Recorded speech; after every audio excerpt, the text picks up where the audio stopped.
I was not here. Yeah, but That's exactly right. Yes, but during 2014 till 2022, yeah, the situation the same. The people have been dying on the contact line. Nobody stopped him. You know that we had conversations with him, a lot of conversation, my bilateral conversation, and we signed with him, me, like a new president. In 2019, I signed with him the deal. I signed with him, Macron and Merkel, we signed ceasefire. Ceasefire. All of them told me that he will never go. We signed with him with gas contract. Yes, but after that, he broken this ceasefire. He killed our people and he didn't exchange prisoners. We signed the exchange of prisoners, but he didn't do it. What kind of diplomacy, JD, you are speaking about? What do you mean? I'm talking about the kind of diplomacy that's going to end the destruction of your country. Yes, but if you Mr. President, with respect, I think it's disrespectful for you to come into the Oval Office and try to litigate this in front of the American media. Right now, you guys are going around and forcing conscripts to the front lines because you have manpower problems. You should be thanking the President for trying to bring it into this conflict. Have you ever been to Ukraine that you say what problems we have? I have been to. Come once. I've actually watched and seen the stories, and I know what happens is you bring them on a propaganda tour, Mr. President. Do you disagree that you've had problems bringing people into your military? And do you think that it's respectful to come to the Oval Office of the United States of America and attack the administration that is trying to prevent the destruction of your country? A lot of questions. Let's start from the beginning. Sure. First of all, during the war, everybody has problems, even you, but you have nice ocean and don't feel now, but you will feel it in the future. God bless. You don't know that. God bless. You God bless. You will not have a war. Don't tell us what we're going to feel. We're trying to solve a problem. Don't tell us what we're going to feel. I'm not telling you. Because you're in no position to dictate that. That's exactly what you're doing. You're in no position to dictate what we're going to feel. We're going to feel very good. You will feel influence. We're going to feel very good and very strong. You will feel influence. You're right now not in a very good position. You've allowed yourself to be in a very bad position, and he happens to be right about it. From the very beginning of the war. You're not in a good position. You don't have the cards right now. With us, you start having cards. I'm not playing cards. Right now, you don't. You're playing cards. Mr. President. You're playing cards. Serious. You're gambling with the lives of millions of people. You're gambling with World War III. You're gambling with World War III. And what you're doing is very disrespectful to the country, this country. That's back to you. Far more than a lot of people said they should have. Have you said thank you once? This a entire lot of meeting? times. No, in this Even entire today. meeting, have you said thank Even you? today. You went to Pennsylvania and campaigned for the opposition in October. Offer some words of appreciation for the United States of America and the president who's trying to save your country. Please, you think that if you will speak very loudly about the war, you can... He's not speaking loudly. He's not speaking loudly. Your country is in big trouble. Can I Wait a answer? minute. No. You've done a lot of talking. Your country is in big trouble. I know. You're not winning. I know. You're not winning this. You have a damn good chance of coming out okay because of us. Mr. President, we are staying in our country, staying strong from the very beginning of the war. We've been alone, and we are thankful. I said thanks you haven't in been this alone. cabinet. You haven't been alone. In this cabinet. We gave you, through this stupid president, $350 billion. You voted we gave for you your military equipment, and your men are brave, but they had to use our military. What about if you didn't have our military equipment, if you didn't have our military equipment, this war would have been over in 2 weeks. In 3 days, I heard it from Putin. In 3 days, this is something maybe new. Less. In 2 weeks, of course, yes. It's going to be a very hard thing to do business like this. Again, I tell you, just say thank you. I said a lot of times to American people. Accept that there are disagreements, and let's go litigate those disagreements rather than trying to fight it out in the American media when you're wrong. We know that you're wrong. But you see, I think it's good for the American people to see what's going on. I understand, sir. I think it's very important. That's why I kept this going so long.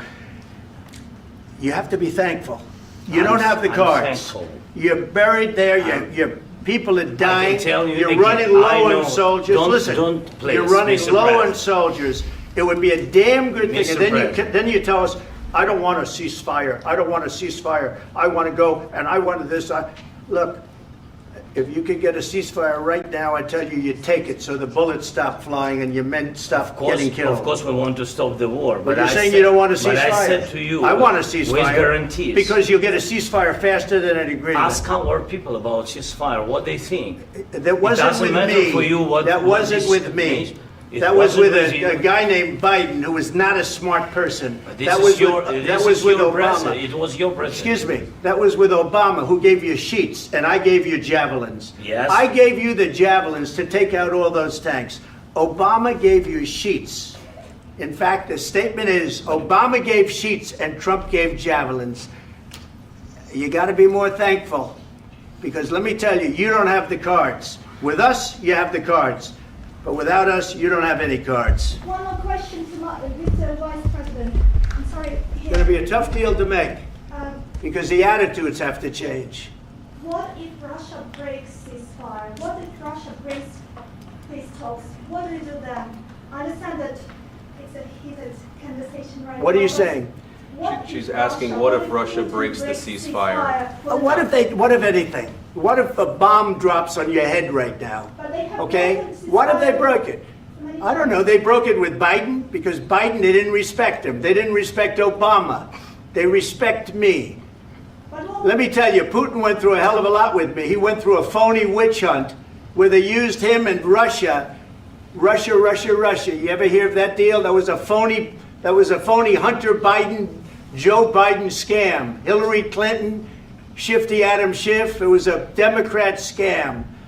And he had to go through that. And he did go through it. We didn't end up in a war. And he went through it. He was accused of all that stuff. He had nothing to do with it. It came out of Hunter Biden's bathroom. It came out of Hunter Biden's bedroom. It was disgusting.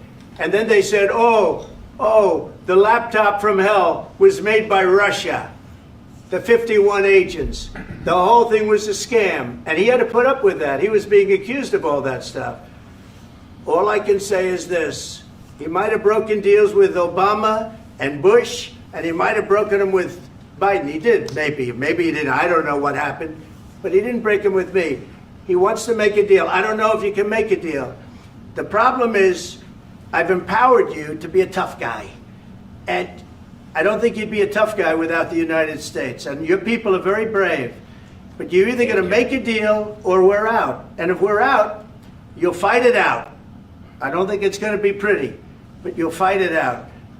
But you don't have the cards. But once we sign that deal, you're in a much better position. But you're not acting at all thankful. And that's not a nice thing. I'll be honest, that's not a nice thing. All right, I think we've seen enough. What do you think? Huh? This is going to be great television, I will say that. All right. We'll see what we can do about putting it together. Thank you, sir. I know this is and I need the back of this. We'll see. I don't know. All right, guys, come on. Wait. Hey, guys, come on. Let's move, please.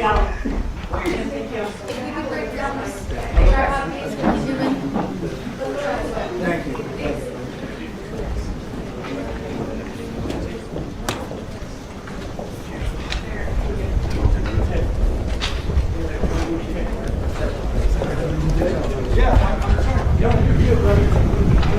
The world,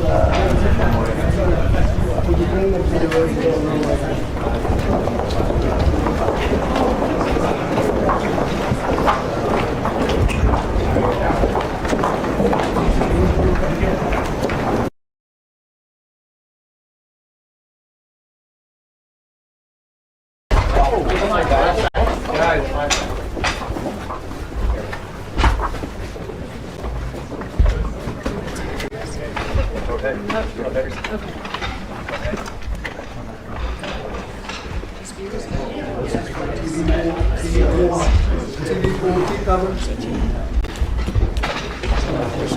Go right here. Right here, Peter.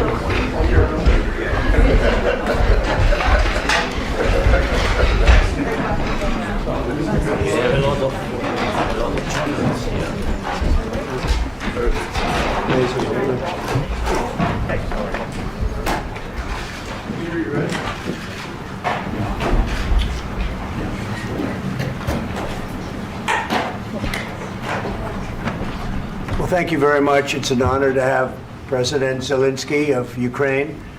And we've been working very hard, very close. So we've actually known each other for a long time. We've been dealing with each other for a long time and very well. We had a little negotiation spat, but that worked out great. I think for both countries, I think for the world, actually, beyond both countries. And we have something that is a very fair deal. And we look forward to getting in and digging and working and getting some of the rare earth.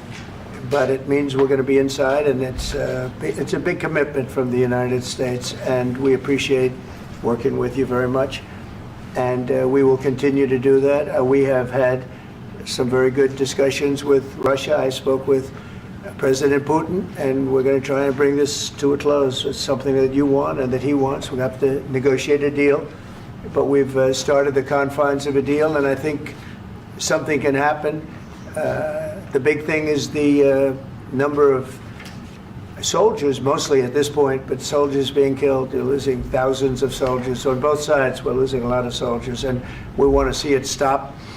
And we want to see the money get put to different kinds of use, like rebuilding. And we're going to be working very hard. But we've had a lot of very good conversations. I will say until we came along, the Biden administration didn't speak to Russia whatsoever. They didn't speak to anybody. They just allowed this to continue. And I will say that, I'll say in front of you, you've heard me say it 1,000 times, if I were president, this war would have never happened. We would have had a deal negotiated for you without having to go through what you've gone through. But your soldiers have been unbelievably brave. We've given them great equipment, but somebody has to use the equipment. They've been unbelievably brave. And we give them great credit. This was supposed to be over very quickly, and here we are 3 years later. So I give tremendous credit to your generals and your soldiers and yourself in the sense that it's been very hard fighting, very tough fighting. They're great fighters, and you have to be very proud of them from that standpoint. But now we want to get it over with. It's enough, right? We want to get it over with. So. It's an honor to have you here. Thank you very much for coming. We're going to sign the agreement at the conference in the East Room in a little while, right after lunch. And we'll be having lunch together. We're also discussing some other things. And we appreciate everybody being here. It's somewhat of an exciting moment, but the really exciting moment is when they stop the shooting and we end up with a deal. And I think we're fairly close to getting that. And an honor to have you, and please, I'd like to say something. Yeah, thank you so much, Mr. President. Thank you for the invitation. And really, I hope that this first document, will be a first step to real security guarantees for Ukraine, our people, our children. I really count on it. And of course, we count that America will not stop support. Really, for us, it's very important to support and to continue it. I want to discuss it with details further during our conversation, and of course the infrastructure or security guarantees, because for today I understand what Europe is ready to do, and of course I want to discuss with you what United States will be ready to do. And I really count on your strong position to stop Putin, and you said that enough with the war. I think that is very important, Ben, to say these words to Putin at the very beginning of war, because he is a killer and terrorist. But I hope that together we can stop him. But for us, it's very important to, to save our country, our values, our freedom, and democracy, and of course, no compromises with the killer about our territories, but it will be later. And of course, what I wanted, we spoke about it by phone with you about the drones production. We have very good drones production. I think the best one in the world for today because of the war.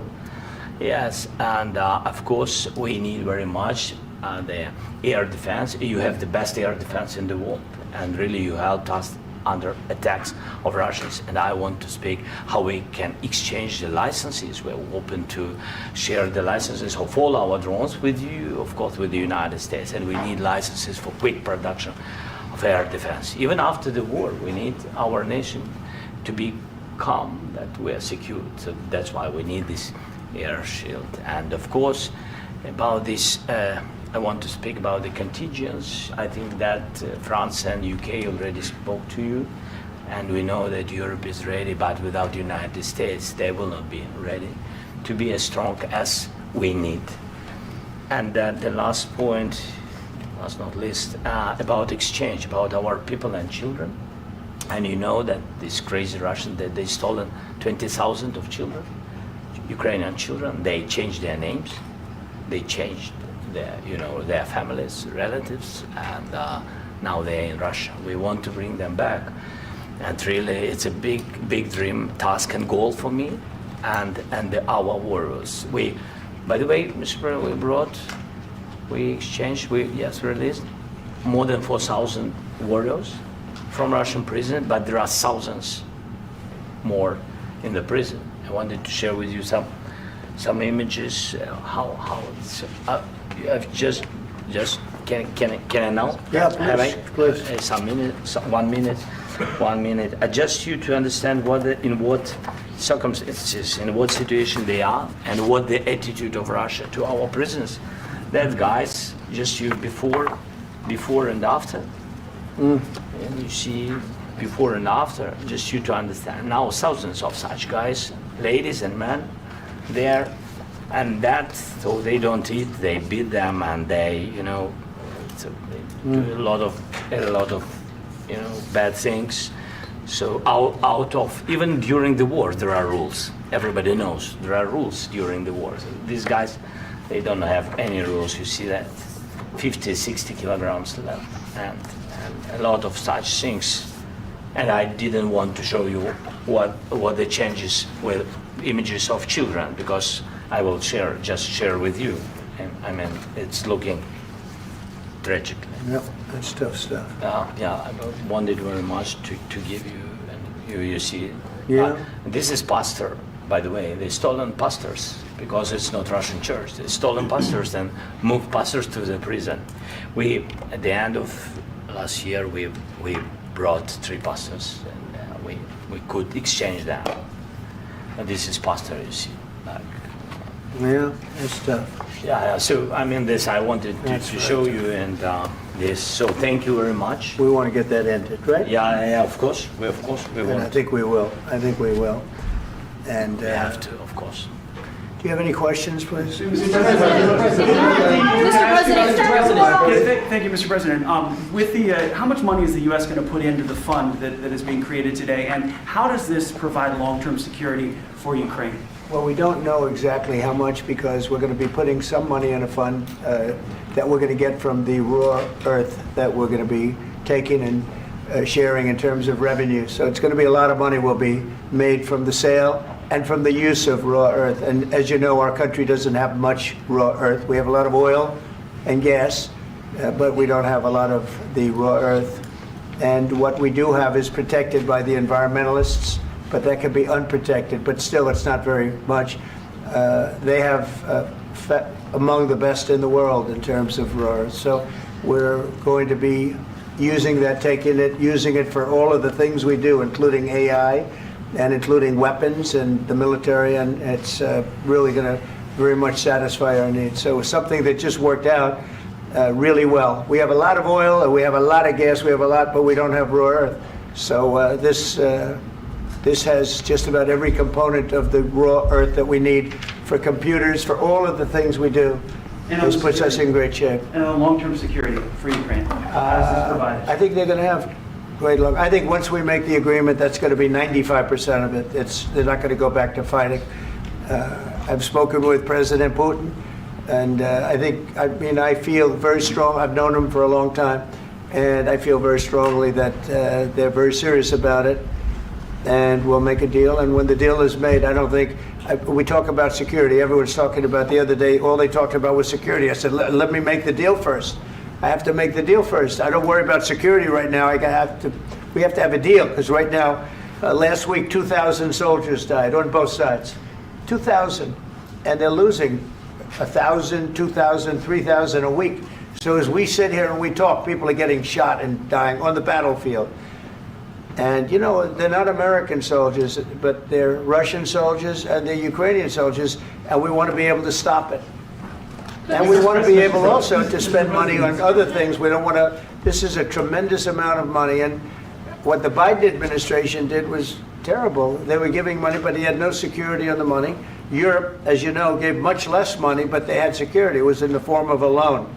They get their money back, and we didn't. And now, at least we're protected because the American taxpayer has to be protected too. But this is an incredible agreement for Ukraine because we have a big investment in their country now, and what they have, very few people have.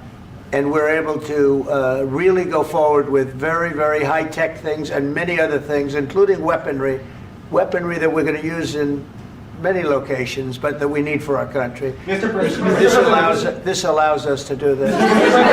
will you continue I'm sorry. sending military aid? Yes, go ahead, please.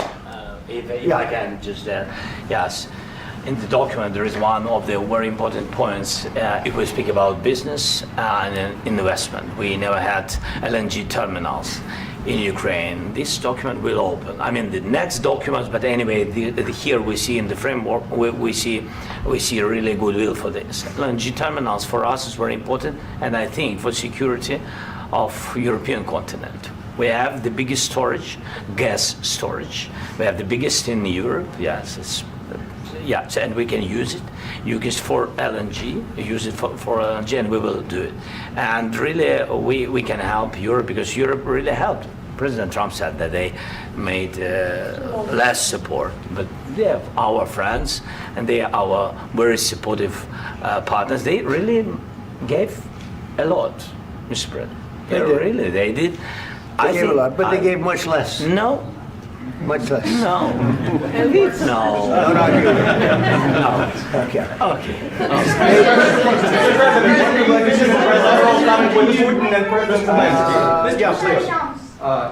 Mr. President Trump, you have repeatedly called the deal with Ukraine as a historical one.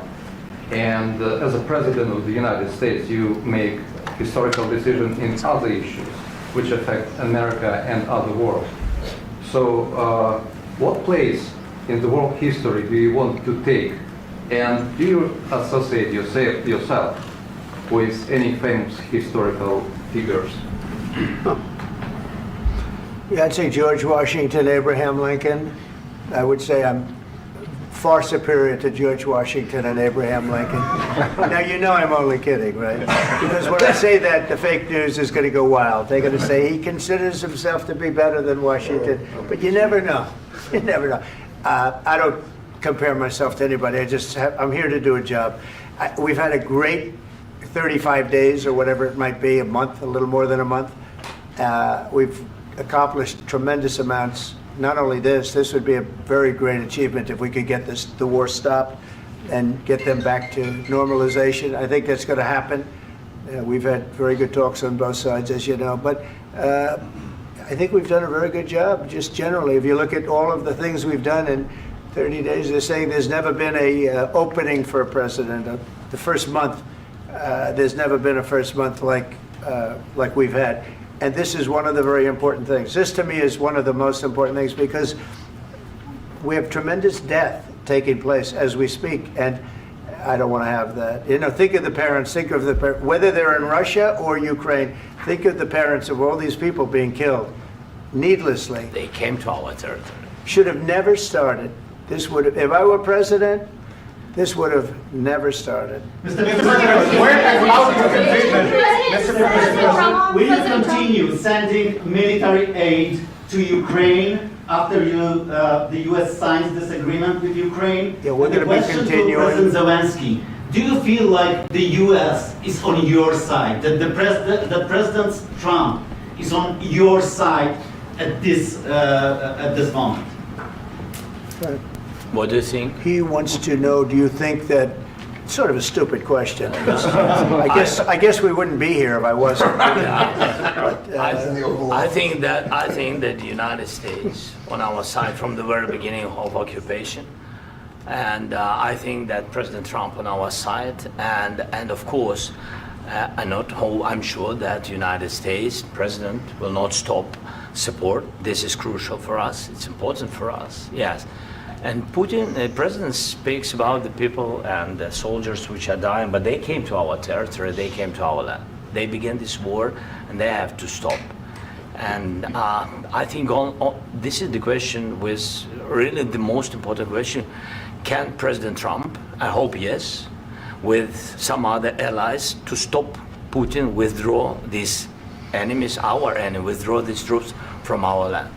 And I think that you asked about the history, I think that if President, or when, he will stop Putin, if President Trump will bring peace to our country, I think he will be on this wall. I think. We've had very, very good talks. What about military aid to Ukraine? President Zelensky just said that there would be no compromises with Vladimir Putin.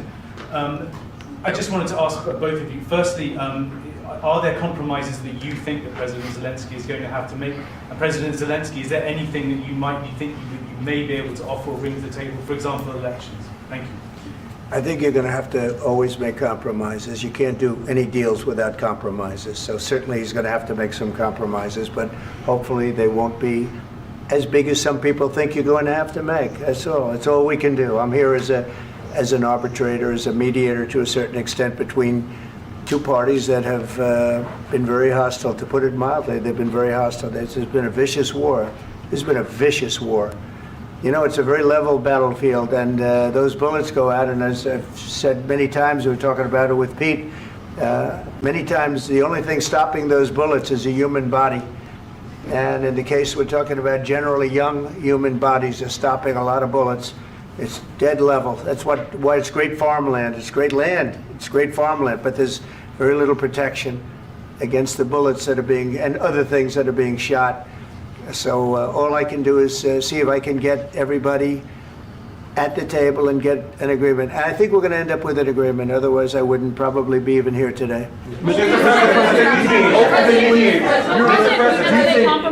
Mr. President, I've got two questions for you. You think ultimately your legacy will be the peacemaker and not the president that led this country into another war and ended foreign wars? And I've got a question. I hope it will. I mean, I hope I'm going to be remembered as a peacemaker. This would be a great thing if we could do this. I'm doing this to save lives more than anything else. Second is to save a lot of money, but I consider that to be far less important. So I hope I'm going to, thank you, Brian, for that question. It was a nice question. I hope I'll be known and recognized as a peacemaker. This would be a great thing to solve. This is a very dangerous situation. You know, this could lead to a third world war. This was headed in the wrong direction. If this election were lost, if we didn't win this election, and by the way, we won it by a lot. That was a mandate. We won every swing state. We won the popular vote by millions and millions of votes. We won everything. The districts, you look at the areas of red, take a look at a map. This was a big mandate, and this was one of the things. I said, we're going to get this thing settled. If we didn't win, I think this could have very well ended up in a third world war, and that would not have been a good situation. What was your second question? And my second question for President Zelensky, why don't you wear a suit? You're at the highest, why don't you wear a suit? You're at the highest level in this country's office, and you refuse to wear a suit. Just want to see if do you own a suit? Yeah, problems. A lot of Americans have problems with you not respecting the dignity of this office. I will wear a costume after this war will finish. Okay. Yes, maybe something like yours. Yes. That'd be great. Maybe something better. I don't know. We will see. Maybe something cheaper than. Yeah. Thank you. Thank you. President Trump. Thank you, President Trump. You said yesterday that you. Are you going to send more arms to Ukraine in case there's no peace? Yeah, we're going to have arms to Ukraine, yeah, sure. Hopefully I won't have to send very much, because hopefully we're going to have it finished. We're looking forward to finishing this quickly. We're not looking forward to sending a lot of arms. We're looking forward to getting the war finished so we can do other things. But we very much appreciate the agreement, because we needed what they had, and we're treating, our country is now treated fairly. Biden didn't do that. He didn't know what the hell he was doing. This should have never happened. This should have never started. But, you know, sure, the answer is yes, but hopefully we won't have to send much because I'm looking forward to getting it done quickly, very quickly. Does that mean you'll provide security guarantees, Mr. President? I don't want to talk about security yet because I want to get the deal done. You know, you fall into the same trap like everybody else. A million times you say it over and over. I want to get the deal done. Security is so easy. That's about 2% of the problem. I'm not worried about security. I'm worried about getting the deal done. The security is the easy part. Security is very nice. Everybody stopped shooting. And now will Europe put people there? I know France is going to. I know the UK is going to. I know other countries are going to, and they happen to be right next door. We haven't committed, but we could conceivably. You know, we have security in a different form. We'll have workers there digging, taking the raw earth so that we can create a lot of great product in this country. So in that sense, you have something, but we haven't determined that yet. I will say, in speaking to France and in speaking to, and they were here, as you know, last week and just the other day, they have committed to a lot of security. I don't think you're going to need much security. I think once this deal gets done, it's over. Russia's not going to want to go back, and nobody's going to want to go back. When this deal ends, I really believe this deal is going to be over. Question? Yeah, please go ahead. Go ahead. Thank you. Mr. President, thank you. You had President Macron and Keir Starmer at the White House this past week, both of whom praised your courage and conviction to lead the pathway towards peace. Yes. Part of that involved, though, re-engaging Russia in diplomatic relations, something that previous leaders lacked the conviction to do so. What gave you the moral courage and conviction to step forward and lead that? Well, I love this guy. Who are you with? One American News, sir. Well, that's why I like him. One American News does a great job. I like the question. I think it's a very good question. It's a pathway to peace. It's a pathway to getting something solved. And I feel that as the head of this country, I have an obligation to do that. Plus, you know, we're very much involved. We got involved. It's too bad we got involved because there should have been no involvement, because there should have been no war. And there shouldn't have been October 7th. That would have never happened. As you know, Iran was broke. They had no money to give to Hezbollah. They had no money to give to Hamas. They were stone cold broke. And then under Biden, they became rich as hell. They went from no money to $300 billion in a period of 4 years. And they gave a lot of that money away, and you see what happened. And that's a real mess also that we hope to be able to solve. But no, I appreciate your question very much. I feel I have an obligation to try and do something to stop the death. If I can answer. Yes, if I can answer. Please, Sorry. Please. And I do like your clothing, by the way. Yeah, really? Even though I think he's a great guy, by the way. But I don't know if you two like each other. But you know what? I think he's dressed. I like this guy. I think he's dressed beautifully. So I have more serious things than answer on such questions. Sure, I will answer on more serious That's a good questions statement. if I can. Yeah. So please, about security guarantees and about just ceasefire. We can't just speak about ceasefire and speak. It will not work. Just ceasefire will never work, because I'm like a president. I have this experience, and not only me. Ukraine before my presidency, from the 2014, Putin broken 25 times. 25 times he broken his own signature. 25 times he broken ceasefire. But he never broke to me. He never broke to me. No, you were the president. You were the president during. He never broke to me. In 2016, you've been the president, Mr. President. You've been the president, but he had, of course, not with you, but he had during those period. He had conversations with our side, and we had Normandy format. You know, the France, Germany, Ukraine, and Russia, and he broken 25 times. That's why we will never accept just ceasefire. It will not work without security guarantees. Security guarantees, maybe President is right about this document and other, but this document is not enough. Strong army is enough, because his soldiers afraid, Putin's soldiers afraid of our soldiers when we're strong enough. If we are not strong enough, if we are empty, if our storage is empty, we can't defend our land. Today, you know, he knows that we have all the world knows that we have meeting. Yes, why he's using ballistic? Putin today using ballistic on our hospitals, schools, and etc. Ballistic. So he knows that we are here and that President Trump is really have goodwill to stop this war. And you hear now the president. So why he's using? So he doesn't want to stop. He doesn't want. But I hope that we will do it. Really, we'll do it. Security. When we speak about security guarantees, when the Europeans are ready for contingents, they need USA backstop. If there will not be United States, we will not never have any contingents, strong contingents from the Europeans, because they don't want to divide alliance connection between the United States and the main and strongest ally and Europeans. And this is crucial, this is important. That's what we want to speak about very much. This is very important. And air defense. So air defense, really, we have big deficit with all these systems, and we need to provide this. We need it very much. Otherwise, Putin will never stop, and will go further and further. He doesn't want. He hates us. You know, it's not about me. He hates Ukrainians. He thinks that we are not a nation. He thinks, and he shared these thoughts. I think maybe with your team also. I don't know, but with all the Europeans, in media, officially and not, he always said that there is no such country, such nation, such language, and such life like Ukrainian. No, he really doesn't respect all the Ukrainians, and he wants to destroy us. And you are right, Mr. President. That's 2%.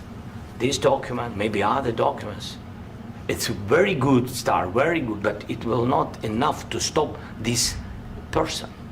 Should Russia pay to rebuild Ukraine? Mr. President, under these Should Russia pay to rebuild Ukraine? They have to pay. This question you This didn't is the like rule. because- This is the rule of because the war. I'm This is sorry. the rule of the war.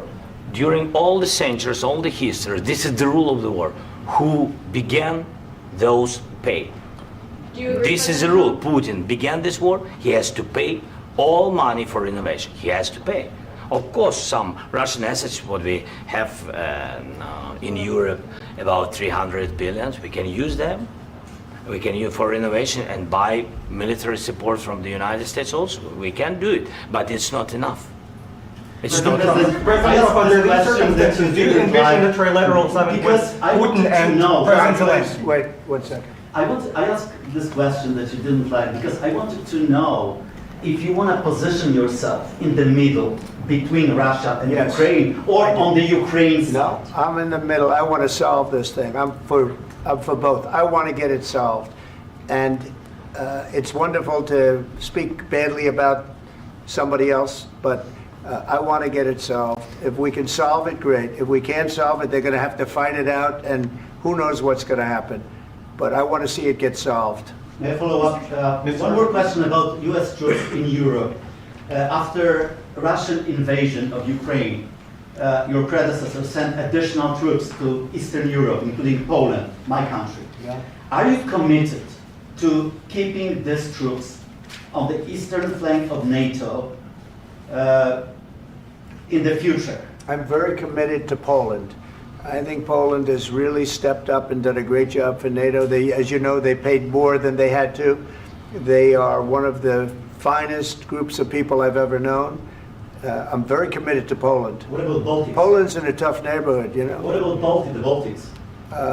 The Baltics, they got a lot of, it's a tough neighborhood too, but we're committed. We're going to be very committed, and we're committed to NATO. But NATO has to step up, and the Europeans have to step up more than they have. And I want to see them equalize, because they are in for far less than we're in, and they should be at least equal.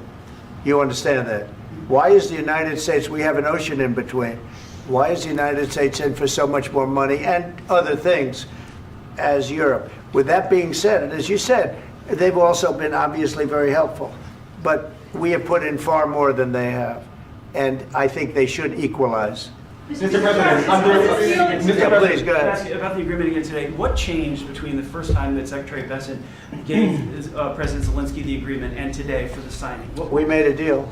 So What was the I'm just, deciding factor? I'm a business person. We made a deal. That's what changed. Along with the minerals- I didn't think we were going to make a deal, and We ended up making the deal, so that changed. Mr. President, what and how do you envision a trilateral summit with President Zelensky and Putin? I don't know, under but these well, they circumstances? don't like each other, I can tell you that. Okay? They do not like each other. This is not a love match, and it's unfortunate. That's why you're in this situation. The United States should not have allowed this to happen, okay? The United States, run by a man that didn't know much, I'm going to be very nice, run by an incompetent person, very incompetent person, should never have allowed this to happen. I've stopped wars. I've stopped many wars. My people will tell you, I stopped wars that nobody ever heard about. I stopped wars before they ever started. You can look at some of, I could give you a lot of nations that would tell you right now they were probably going to war. I could tell you right now there's a nation thinking about going to war on something that nobody in this room has ever even heard about. Two smaller nations, but big, still big. And I think I've stopped it. But this should have never happened. Mr. President, About sorry, just a second. About any negotiations. First of all, I want really to tell you, and I think that everybody understands that Ukraine, more than Ukrainians, nobody wants to stop this war.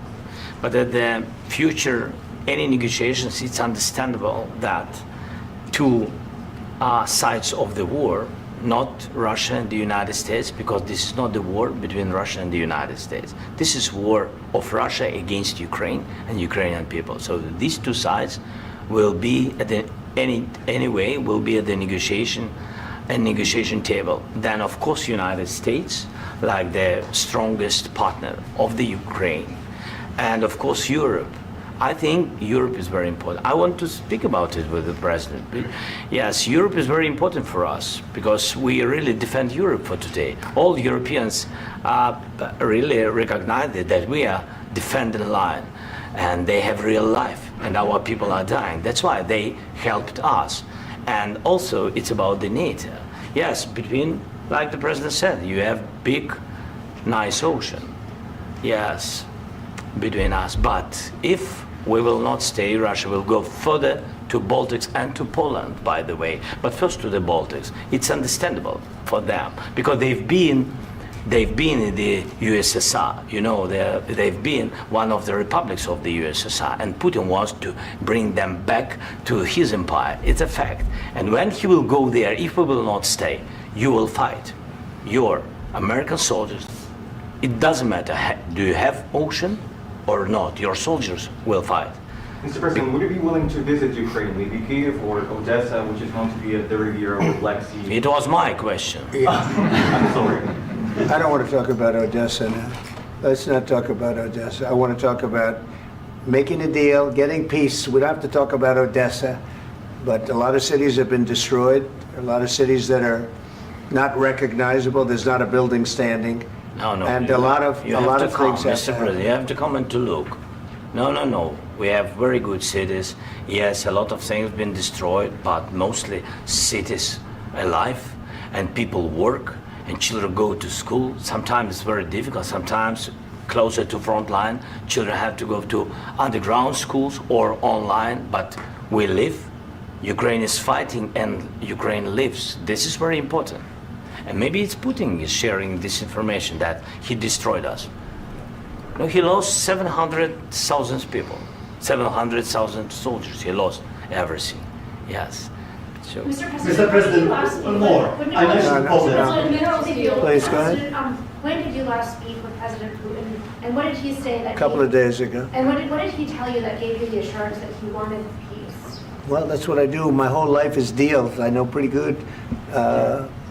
And I've known him for a long time. I've dealt with him for a long time. He had to suffer through the Russia hoax. You know, Russia was a hoax. It was all Biden. It was nothing to do with him.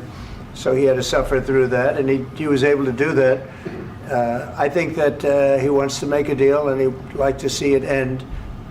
That's all I do. That's what I do. My whole life, that's what I do is make deals. And I'm in the middle of a mess because this is a real mess. It's a very dangerous one. If this doesn't get solved now, it's not going to get solved for a long time. So I hope we're going to get it solved. In the back, please. Thank you, Mr. President. Prime Minister Starmer claims repeatedly that his government believes in free speech and was not engaged in censorship. But his country's government arrests people for memes and thought crimes, and even more worrisome is pressuring American companies to censor Americans on his behalf. How can he be a reliable, trustworthy partner when he says things that are demonstrably false on such an important topic? Well, we actually spoke to him about that yesterday, and we thought they took it very, very much too far. JD was very strong on it. So was I. So was Marco. And we've been speaking to him about it. Marco, would you like to say something about that? Yeah, we have concerns, obviously, with the conduct of theirs, particularly as it impacts Americans. And there's real concern that American speech, which is online, could fall into the hands of British or any country's jurisdiction. And so this is a point the Vice President made at Munich, and I think it's a very compelling one, that what unites us with Europe, as much as anything else, is these shared values, and one of them being free speech. And so if Americans are threatened by it, we're going to need to take action in that regard. Mr. President.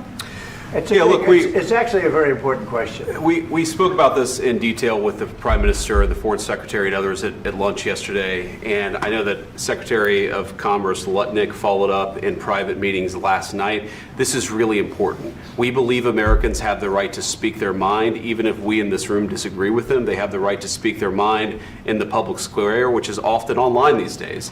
And we're going to defend that right as it pertains to American companies and American citizens vigorously if we have to.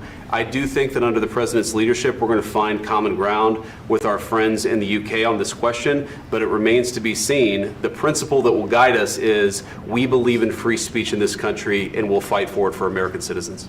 Mr. President, on the deal, is there any other oil and gas component to the deal? Is it all critical? A little bit. We'll see. On LNG? But we're not really looking for that so much. We got a lot. We have more than anybody in the world, by far. So no, we're not talking about it too much, but a little bit. I think it affects also, but for the most part, no.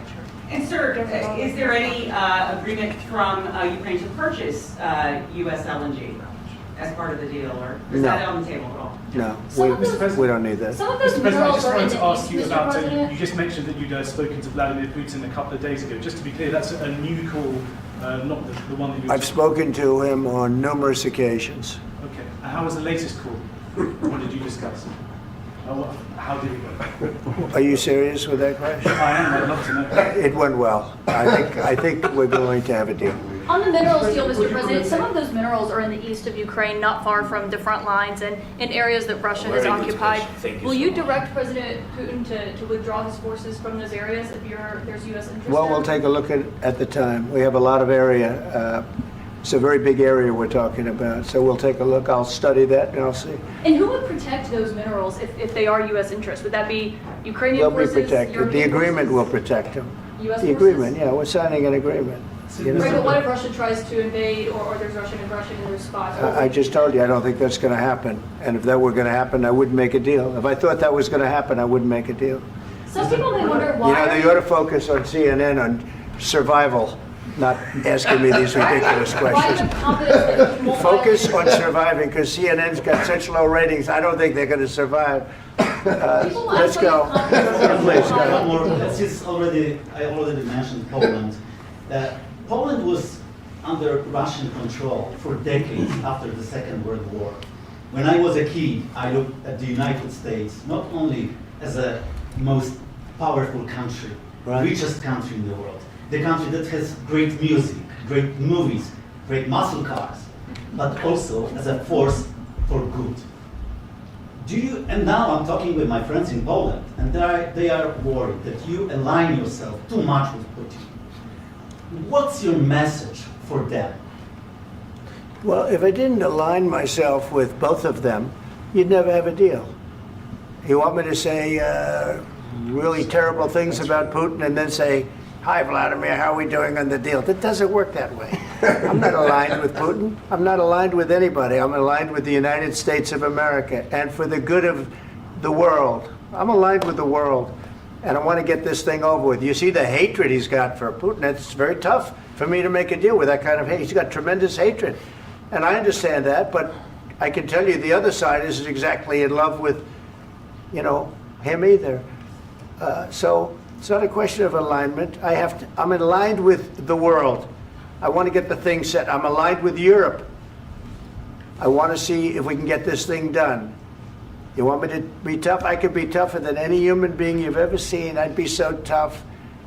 But you're never going to get a deal that way, so that's the way it goes. All right, one more question. Hey, I want to respond to this. So look, for 4 years in the United States of America, we had a president who stood up at press conferences and talked tough about Vladimir Putin, and then Putin invaded Ukraine and destroyed a significant chunk of the country. The path to peace and the path to prosperity is maybe engaging in diplomacy. We tried the pathway of Joe Biden of thumping our chest and pretending that the President of the United States' words mattered more than the President of the United States' actions. What makes America a good country is America engaging in diplomacy. That's what President Trump is doing. Can I ask you?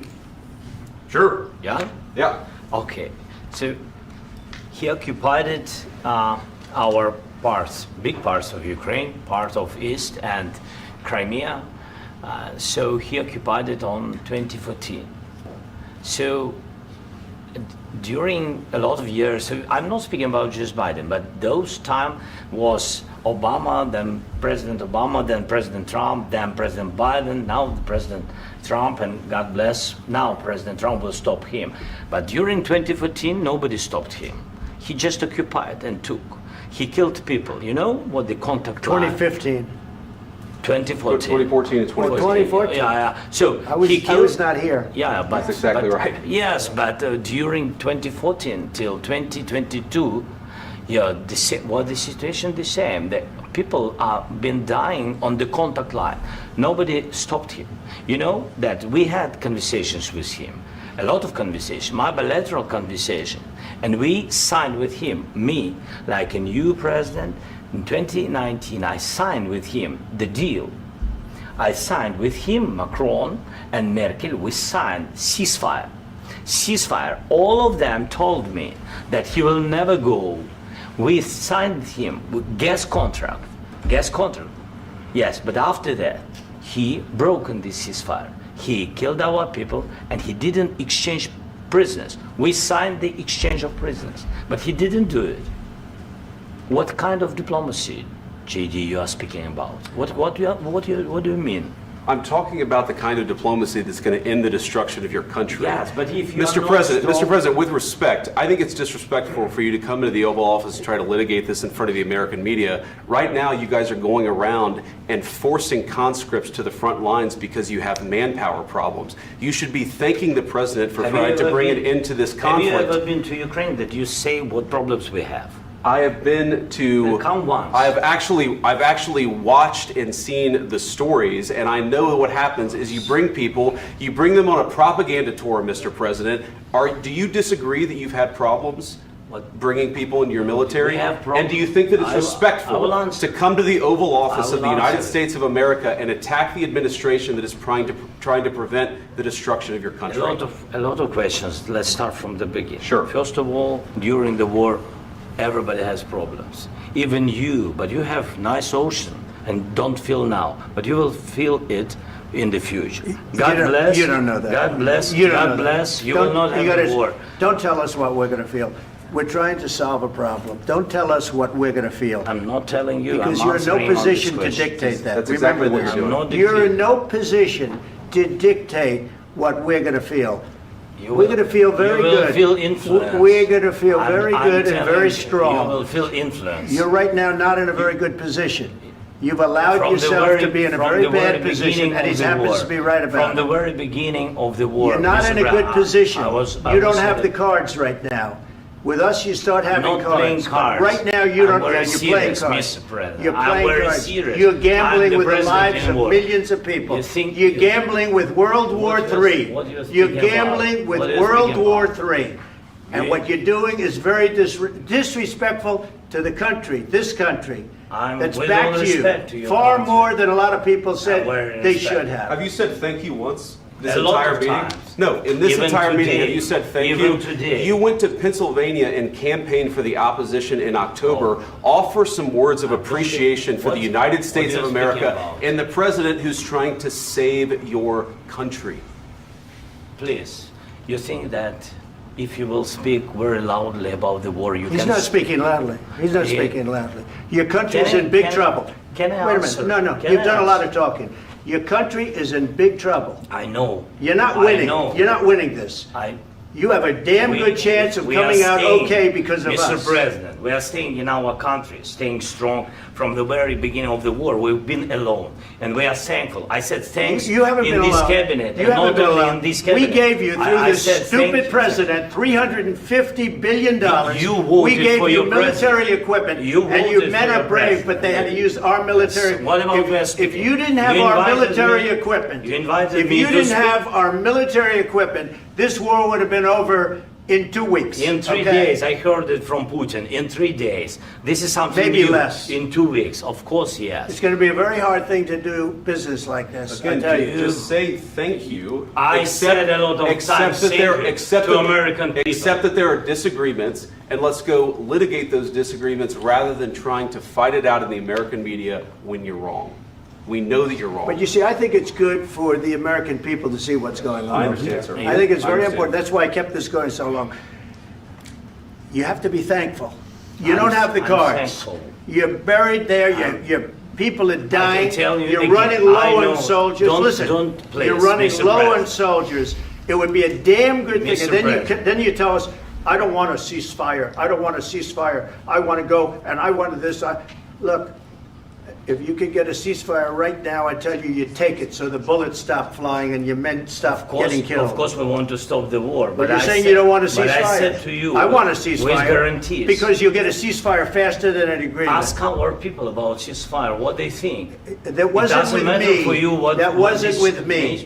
It That was wasn't with you. a guy named Biden who was not a smart person. This That is was your, with, this that was is with your Obama. president. It was your president. Excuse me. That was with Obama, who gave you sheets, and I gave you javelins. Yes. I gave you the javelins to take out all those tanks. Obama gave you sheets. In fact, the statement is Obama gave sheets and Trump gave javelins. You got to be more thankful, because let me tell you, you don't have the cards. With us, you have the cards. But without us, you don't have any cards. One more question to Mr. Vice President. I'm sorry. It's going to be a tough deal to make, Um, because the attitudes have to change. What if Russia breaks ceasefire? What if Russia breaks peace talks? What do you do then? I understand that it's a heated conversation right now. What are you but saying? what She's if asking, what if Putin Russia breaks the breaks ceasefire? What if anything? What if a bomb drops on your head right now? But they have Okay? broken ceasefire. What if they broke it? I don't know. They broke it with Biden because Biden, they didn't respect him. They didn't respect Obama. They respect me. Let me tell you, Putin went through a hell of a lot with me. He went through a phony witch hunt where they used him and Russia. Russia. You ever hear of that deal? That was a phony Hunter Biden, Joe Biden scam. Hillary Clinton, Shifty Adam Schiff. It was a Democrat scam. And he had to go through that. And he did go through it. We didn't end up in a war. And he went through it. He was accused of all that stuff. He had nothing to do with it. It came out of Hunter Biden's bathroom. It came out of Hunter Biden's bedroom. It was disgusting. And then they said, oh, the laptop from hell was made by Russia. The 51 agents. The whole thing was a scam. And he had to put up with that. He was being accused of all that stuff. All I can say is this. He might have broken deals with Obama and Bush, and he might have broken them with Biden. He did, maybe. Maybe he didn't. I don't know what happened. But he didn't break them with me. He wants to make a deal. I don't know if you can make a deal. The problem is, I've empowered you to be a tough guy. And I don't think you'd be a tough guy without the United States. And your people are very brave. But you're either going to make a deal or we're out. And if we're out, you'll fight it out. I don't think it's going to be pretty, but you'll fight it out. But you don't have the cards. But once we sign that deal, you're in a much better position. But you're not acting at all thankful. And that's not a nice thing. I'll be honest, that's not a nice thing. All right, I think we've seen enough. What do you think? Huh? This is going to be great television, I will say that. All right. We'll see what we can do about putting it together. Thank you, sir. I need the back of this. We'll see, I don't know. All right, guys, come on. Wait, hey, guys, come on, let's move, please.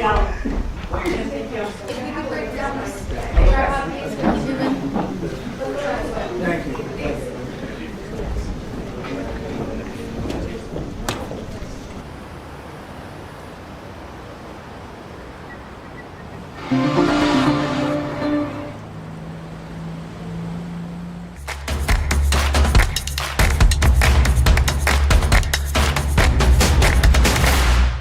Սպասված ակցիայի իդեալ համակարգից։ Փոխարինեք ձեր դինտացան նոր առավել ժամանակակից եւ խնայող կաթսայով։ Մանրամասները idealsystem.am